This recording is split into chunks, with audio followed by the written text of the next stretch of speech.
Sa botong 15-3-2, inaprubahan sa sesyon ng Senado ang Senate Resolution No. 144 na nananawagan sa International Criminal Court na ilagay sa house arrest si dating Pangulong Rodrigo Roa Duterte.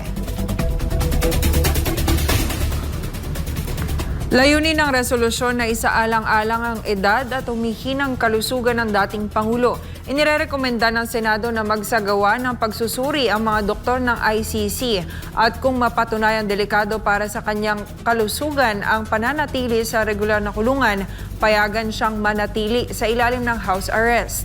Sa tala ng botohan, 15 ang pumabor, 3 ang hindi sumang-ayon at 2 ang nag-abstain at 4 ang hindi nakadalo. Malinaw na hati ang pananaw sa loob ng Senado.